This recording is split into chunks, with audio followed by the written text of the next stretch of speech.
অন্তর্বর্তী সরকারের মধ্যে আরেকটি সরকার কাজ করছে বলে মন্তব্য করেছেন গণফোরামের ভারপ্রাপ্ত সভাপতি অ্যাডভোকেট সুব্রত চৌধুরী। এজন্য আইনের শাসন প্রতিষ্ঠা ও সরকার সংস্কার বাধাগ্রস্ত হচ্ছে বলে তার দাবি। রাজধানীতে ডিবেট ফর ডেমোক্রেসি ছায়া সংসদে তিনি এসব কথা বলেন। এ সময় প্রতিষ্ঠানটির চেয়ারম্যান হাসান আহমেদ চৌধুরী কিরণ বলেন, জুলাই সনদকে কেন্দ্র করে চলমান বিরোধের নিষ্পত্তি বিলম্বিত হলে ফ্যাসিবাদী শক্তি সুযোগ নেবে। মিজান শাহজাহানের রিপোর্ট। জুলাই সনদের বাস্তবায়ন প্রক্রিয়া নিয়ে ডিবেট ফর ডেমোক্রেসি আয়োজিত বিতর্কে অংশ নেয় Bangladesh university of business and technology ও শহীদ সরোয়ার্দী মেডিকেল কলেজ। যখন তাদের সদিচ্ছাগুলোই মিলে না একজনের সাথে আরেকজনের, তারা বাস্তবায়নের রূপটা কি দিবে? প্রশ্ন হচ্ছে 17 বছর কেন মুখে আঙুল দিয়েছিলেন তাহলে? এ সময় ছায়া সংসদের স্পিকার হাসান আহমেদ চৌধুরী কিরণ বলেন, জুলাই চেতনা ব্যর্থ হলে রাষ্ট্র সংস্কার সফল হবে না।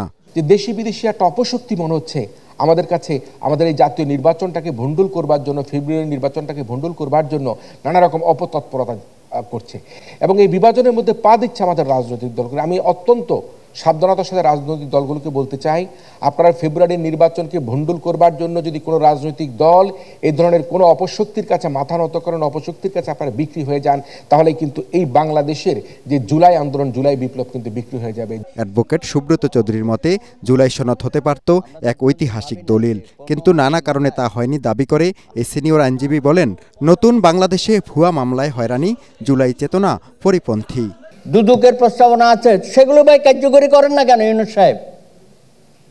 আপনি এগুলো নিয়ে বসে আছেন, ঝগড়া লাগিয়ে দিয়েছেন। আমি ফ্রম ডে ওয়ান বলেছি যেগুলো নিয়ে রাজনৈতিক দলগুলোর সাথে আলাপ আলোচনার দরকার নাই, সেই সমস্ত কমিশনের রিপোর্ট অনেক আগে দেওয়া হয়েছে, সেগুলো বাস্তবায়িত করেন দ্রুততম সময়ে। চলমান রাজনৈতিক সংকটের জন্য জামাত ইসলামীর তীব্র সমালোচনা করেন তিনি। জামাত বলে মধ্যে মধ্যে যে আপনারা আওয়ামী লীগ দেখেছেন, বিএনপি দেখেছেন বা এরশাদকেও দেখেছেন, আর আমি বলি যে ভাই আপনাকেও দেখেছি। 47-এ আপনারা পাকিস্তানের বিরোধিতা করেছেন আর 71-এ পাকিস্তানের পক্ষে ছিলেন, গণহত্যায় অংশগ্রহণ করেছেন এবং মন্ত্রিসভায় জামাতের 4 জন মন্ত্রীও ছিল। তো জামাতকে তো আমরা 71 সনেই দেখেছি, নতুন করে আর দেখার কিছু নেই। বিএনপি জামাত এনসিপির ত্রিমুখী লড়াই বন্ধ করে ঐক্যবদ্ধ হওয়ার তাগিদ দিয়ে হাসান আহমেদ চৌধুরী কিরণ বলেন, ফেসিবাদ ফিরলে কেউই রেহাই পাবে না। আমাদের মতপার্থক্য দূর করতে হবে, আমাদেরকে ভাবতে হবে যে আমরা এখনো বাংলাদেশের যে রক্তের উপর দাঁড়িয়েছে সে রক্তের দাগ এখনো শুকিয়ে যায়নি। আমরা এই রক্তের সাথে বেমানি করলে, জুলাই সনদের সাথে বেমানি করলে, জুলাই অভ্যুত্থানের সাথে বেমানি করলে, এই শহীদদের সাথে বেমানি করলে, তাহলে আগামী বাংলাদেশের ভবিষ্যৎকে আমরা মনে করি একটা কাপুরুষের জায়গায় আমরা নিয়ে যাব। বিতর্কে বিজয়ী হয় Bangladesh university of business and technology. Mizan Shahjahan, ATN Bangla, Dhaka.